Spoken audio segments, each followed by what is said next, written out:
Hi guys, this is Alea Jen and welcome back to my YouTube channel. So for today's video, paano nga ba ako nagtagal dito as domestic helper sa Hong Kong? Hindi naman nagtagal na sobrang tagal, pero yung hindi nag-terminate ng contract ba, ano yung mga way ko? Kasi marami dito guys na nadidepress, nawawala na ng pag-asa, lalo yung alam mo yung naho-homesick. So bakit ako nagtagal? Lalo dito, eto yung first time ko na pag-abroad, pero grabe yung achievement ko, grabe yung proud ko sa sarili ko na nakaya ko siya. Akala ko 3 months lang ako and give up na ako. Pero wow, tignan nyo naman, lumalaban. Pero guys, thankful ako kasi yung kamay ko hindi siya lumaki.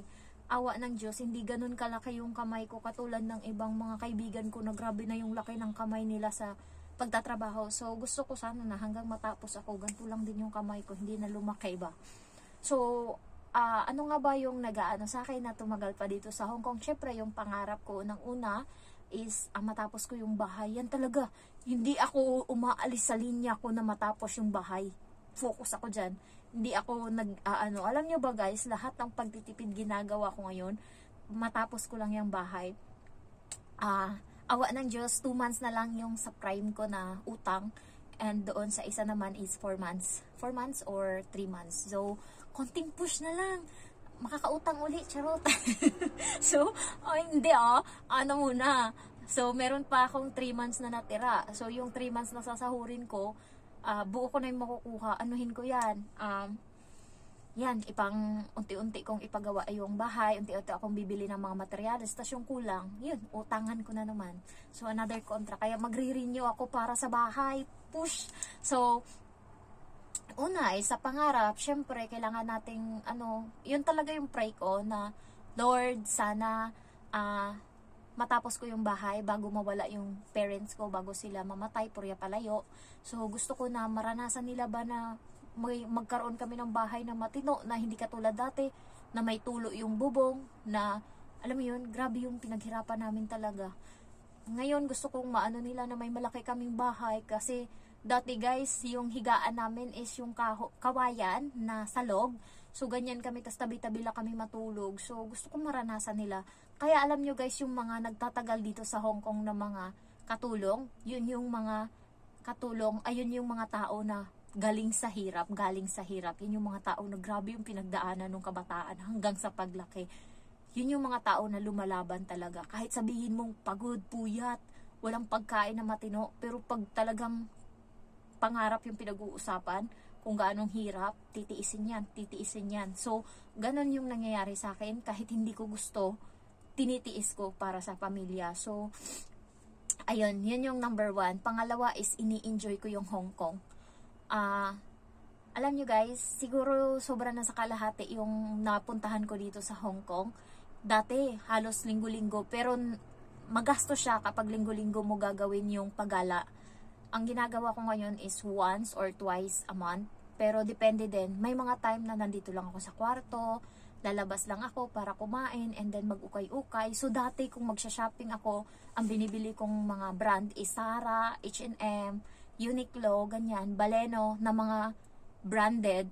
Pero nung nag-ukay-ukay ako, yung mga brand na yan is nandoon din sa ukay-ukay. Kaya, hindi na, no need na to buy brand new. Doon na tayo sa ukay-ukay.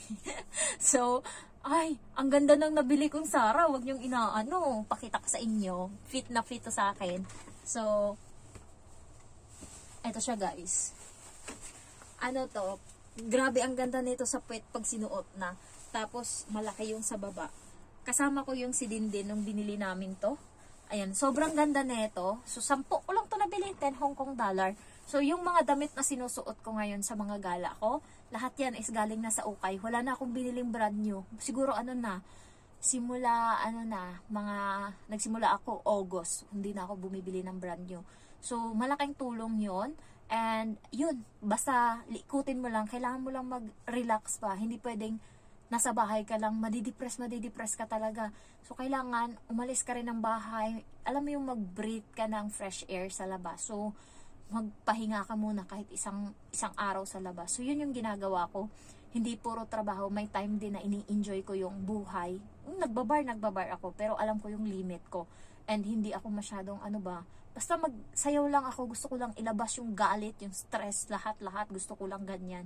So, pag nasa bar ako, wild ako, pero hindi ako nakikipagsayaw sa mga lalaki. Gusto ko lang talaga sumayaw na, alam mo yung lahat ng sama ng loob ko, ilabas ko sa sayaw, ganun ako.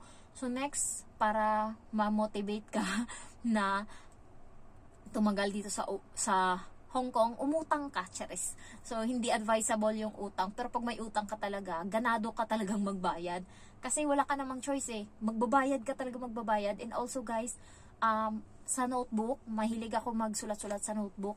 Nilalagay ko dyan yung mga goal ko sa buhay. So, nandyan, kailangan magka-iPhone ako, nakasulat dyan. Kailangan meron akong mabiling kama, may bagong bahay, may branded na sapatos. Alam niyo yung brand ng sapatos na gusto ko, Adidas or Nike.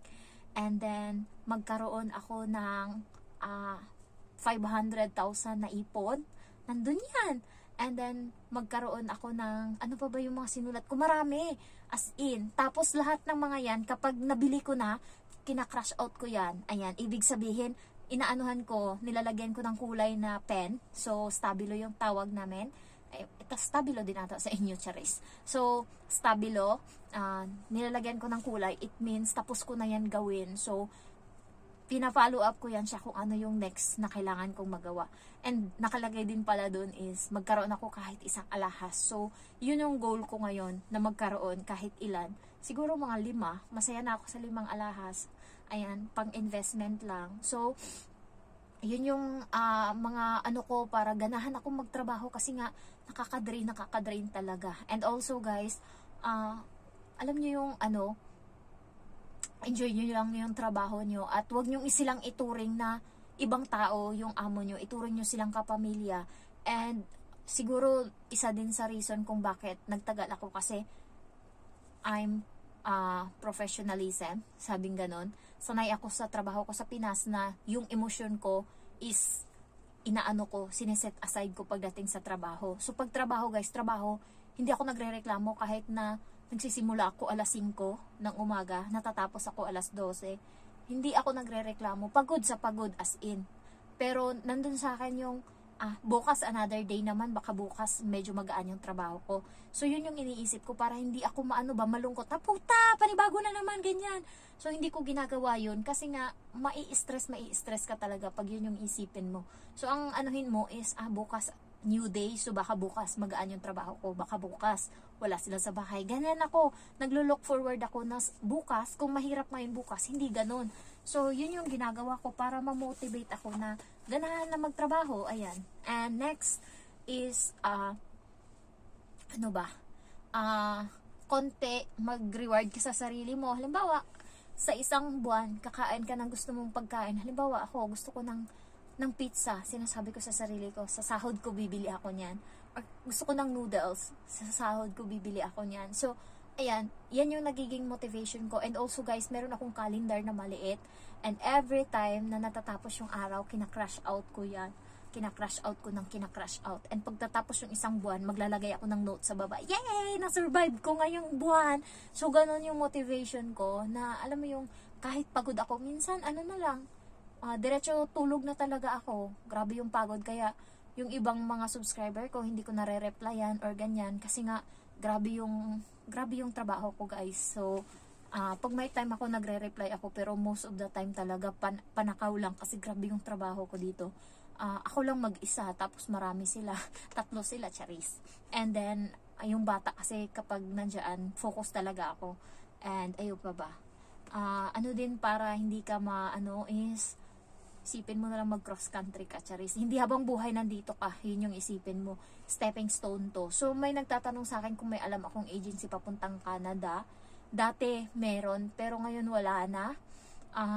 Nasa Facebook sila, or hanapin nyo yung vlogger na si Pinay Nani Vlogger. Nandun yung agency niya papuntang Canada. Nandun sa isang vlog niya. So, nanonood ako niyan sa kanya dati bago pa ako magpunta dito sa Hong Kong. Big help din siya sa akin. So, ngayon hindi na siya active sa YouTube.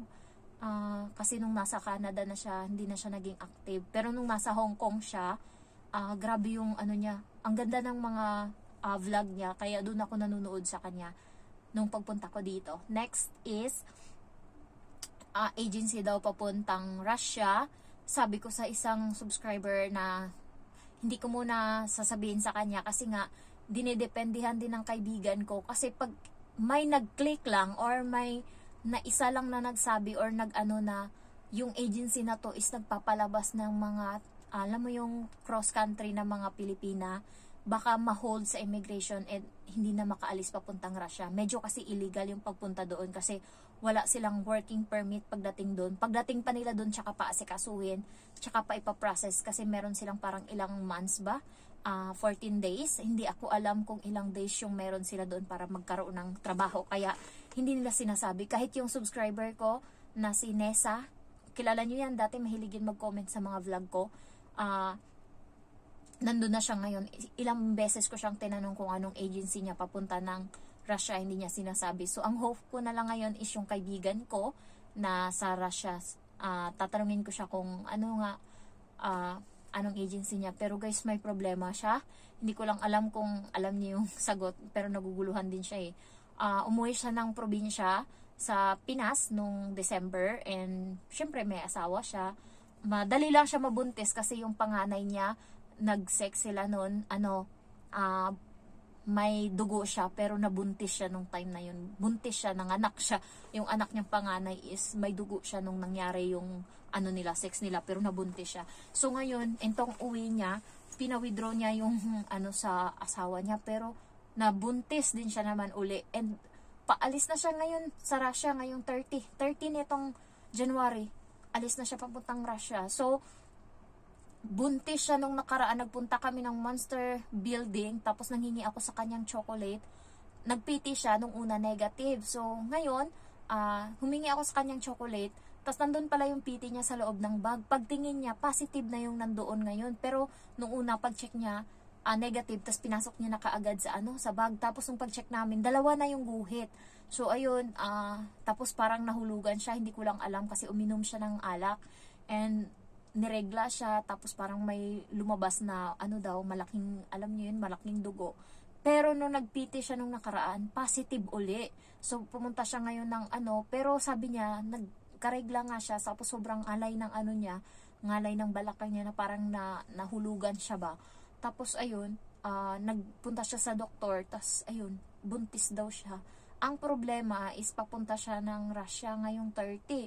So, andun yung gulo niya kasi nga ang dami niyang utang sa bangko. Inutang niya doon sa Prime is 40,000 I think or 30,000 Hong Kong dollar. And yung HS na bank kung saan din ako ng utang, meron siyang 17,000 na utang din doon. And ngayon guys, break contract siya sa amo niya.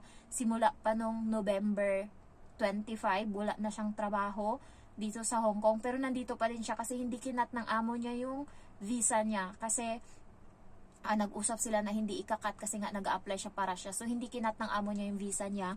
So tuloy-tuloy pa rin ngayon yung yung visa niya. Pero hindi na siya nagtatrabaho sa amo niya. Nabubuhay na lang siya dito sa Hong Kong.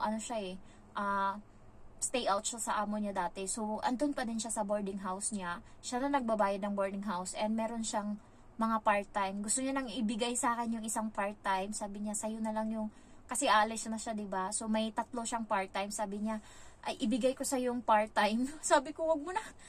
Okay lang ako kahit wala akong part-time, wag mo na ibigay sa akin yan. Hindi ko kaya mag-part-time talaga. Hindi ko kaya. Hindi talaga ako marunong magtrabaho. Napagtsatsagaan lang ako ng amo ko dito. Sabi ko sa kanya, ibigay mo na yan sa iba, wag lang sa akin, hindi ko talaga kaya yan. So yun, ibigay niya na lang sa iba. Sabi niya, sayang din yung 3 hours. Tapos yung every hour is 100 yung bayad sa kanya. So may 300 siya sa every week, isang beses siyang magtrabaho doon. So sabi ko, hindi ko kaya. Ibigay mo na lang yan sa iba. Hindi ko talaga tinanggap. Ano pa ba yung chika ko? Basta, nyo lang na lakasan nyo lang yung loob nyo, motivation, and also mag-pray kayo always kay God para yung always kong pinipray is God, remove anger in my heart, sabi ko talaga, and replace love. Kasi minsan kapag punong-puno ng galit yung dibdib mo, kunting sagi sa'yo, kunting sa'yo, mag-i-explode ka talaga. Ganyan ako dati nung mga kabataan ko hanggang 24 years old ako. Napaka-impulsive ko. Tapos, pag nagagalit ako, tinatapon ko yung cellphone ko. Napaka-ano ko, yung anger ko, hindi ko makontrol. Tapos pag anger ako, kapag galit ako, tapos kung anong desisyon ko na ginawa, papanindigan ko yan. Katulad nung nakaraan, sinabi ko sa galit ako, nakipag-away ako sa amo ko noon. Tapos sabi ko sa kanya, hindi na ako papasok, hindi na ako magtatrabaho dito. Sinagot ko siyang ganun. Sabi niya, desisyon mo yan, ikaw bahala. Talaga, kinuha ko yung bag ko, umuwi ako. Hindi talaga ako pumasok, kaya napasok ako sa company ko na nasa mall dahil doon. Kaya, yun yung ko, kasi kung ano yung desisyon ko kapag galit ako, pinanindigan ko. Yun yung hindi ganun. Kaya kailangan pag galit kayo, kumalma kayo, ganyan, and breathe in, ayan, and exhale, ayan, inhale, exhale yung gawin nyo. So, ngayon, maldita pa rin naman ako, pero may control na ako. Hindi na ako katulad dati. So, ayun lang guys. Thank you for watching and I love you all. Bye-bye!